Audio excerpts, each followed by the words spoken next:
This video is for those of us that have that drive to be perfect. Whatever your circumstances, the situation that you grew up in. I grew up in a very religious household where the expectation was you need to act at this level. Here, at home, no matter what, these are the expectations, and if I fell short, then I would be punished. There's this analogy of a baby elephant who has a big chain around its leg, and it's staked deep into the ground. And as the baby's growing and developing, it quickly learns that no matter how much it pulls, it can't change the fact that it's stuck there in the ground. And as the elephant grows into a full-grown adult, at the point at which they are an adult, they could easily rip the chain, break it, rip it out of the ground. But they've grown up knowing that they could never break their chains, they could never change their circumstance, that they are stuck where they're at. So that whenever they grow big enough to actually change and not be subjected, they're still stuck. But they're stuck in their mind, they're stuck in their heart, when at any point they could break free. Today's video is about breaking free. It's about the realization that we are not subjected to the same thing that we used to be subjected to anymore. We have the ability to change our circumstances and change where we're at and what we're dealing with. Hi, I'm Daniel Estevez. I make content for clear, conscious people who don't want the same results anymore. I resonate deeply with those who have been traumatized, as I too have been through my own types of religious trauma and all of the traumas that come through that. And it's through the understanding of sitting with that pained part of us that we learn how to no longer suppress our shadow, but begin to bring more aspects of ourselves into the light. Recently, I lied. It was relatively small, but I felt it. And afterwards, I checked in with myself and I was like, "What's up, dude? What's going on? Why are you lying?" I talked with a friend. And the situation, it was small, but for me, I thought, aren't I better than lying? Haven't I fought really hard to stop lying? To actually be truthful in moments that are uncomfortable, to face things courageously that normally I would shy away from and lie to avoid being scolded or whatever the situation looked like. It's through that lens of, I could have done better. What does that say about me if I'm still acting in a way that reveals that my character isn't as grown and matured as I thought it was? What's wrong with me? How can I still keep doing the old thing that I thought I was past? Today we're going to sit with a couple of reflections around the idea of when we fall into an old pattern that in some regards feels like we are failing or regressing, okay? And remember the framing from the beginning of this video. We have been cultured in our mind to look at ourselves and use whatever metric works best. For me, it's shame and guilt. And for you, it might be anger. It might be self-rejection. Whatever it looks like, we have our old metrics that we can use, that we can apply to ourselves whenever we're broken. And so today we're going to meet that broken part of us, and we're going to give ourselves a little more grace than we've ever done before. And our first reflection in meeting ourselves when we are less than perfect, which we're allowed to be, is the best you can do is the best you can do. We can look at that and think of it as a cop-out. We're trying to meet ourselves in a new light, not in the same way that we've maybe coped and been okay with the shitty way that we were being before. We're trying to meet ourselves in a new light. And when we say that sentence, the best you can do is the best you can do, is the realization of like, hey, The best I could do in that moment was how I acted in the moment. Because I'm determined to do my best. I'm determined to work hard and try to meet those parts of me that want to lie and hide with courage. And guess what? In some sense, maybe I failed that situation or that test. But the realization is I'm sitting here and I'm still processing it.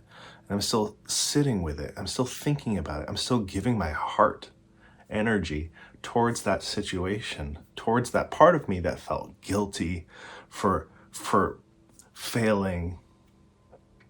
So with all of that included, I can look back at that moment and say, I did my best. Because what came up for me in the moment that made me want to hide was old things, but old things need to come up. They need to have permission to come up. Or else you'll never get the opportunity to enact a different way of loving that part of you.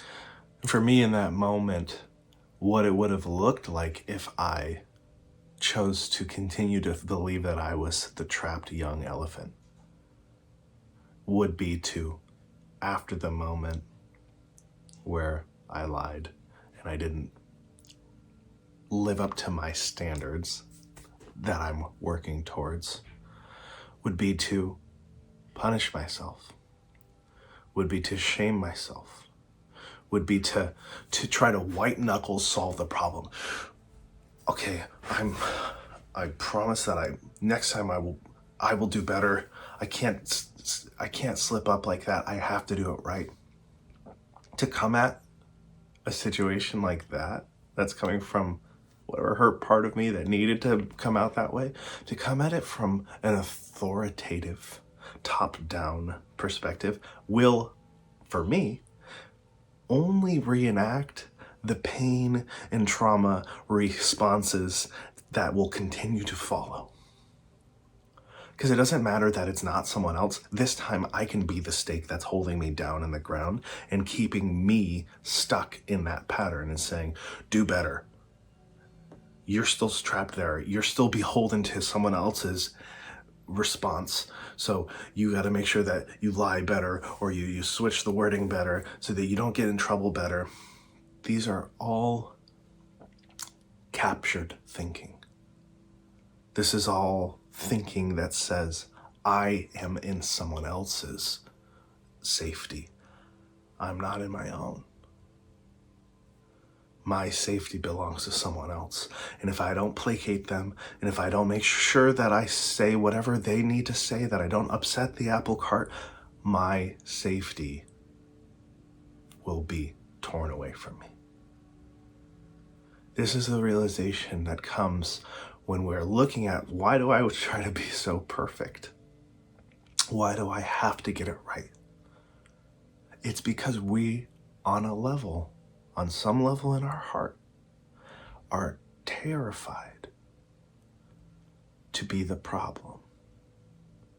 But to be the problem means that someone else gets the opportunity to look at us, and we give them the power for their eyes to tell us how good or bad we are. That whole situation is a grown-ass elephant believing that a small little chain has any power to hold me down. We are the genesis of our healing. We are the opportunity for us to grow. And the only impediments we have to our growth and healing are the ones we've agreed to in our mind. And you know what? For me, I might lie again 10 minutes from now. But the reality is, my standard is not perfection. Not anymore. And there's no one in my life that has the power over me to make me small. No one. I might feel it. I might be scared that might be what will happen. But the truth is, there is no one in my life that has the power over me to make me small. Believe that. Take a deep breath. Come on. And just say that. Doesn't matter if you don't believe it right now. There's no one in my life that has the power over me to make me small. And maybe there's a part of you that hasn't spoken in a long time that needs to believe that. Maybe in your life you don't feel that.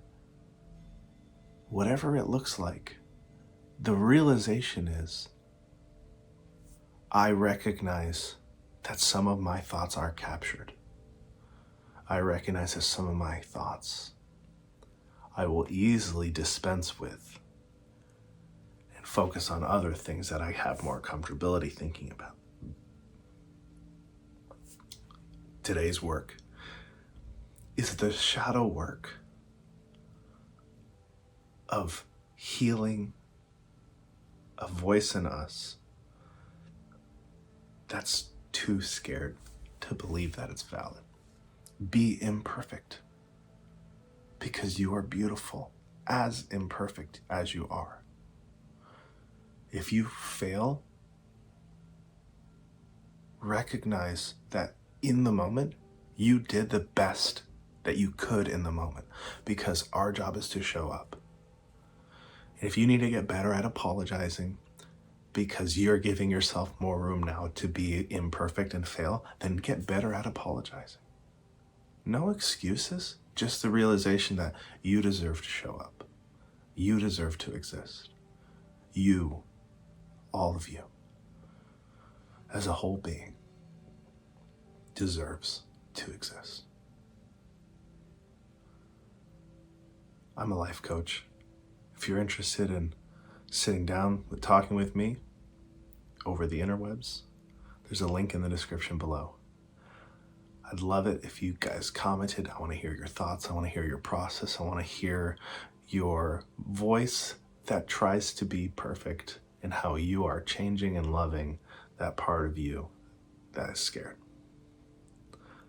All right, that's it. Thank you guys so much. Bless.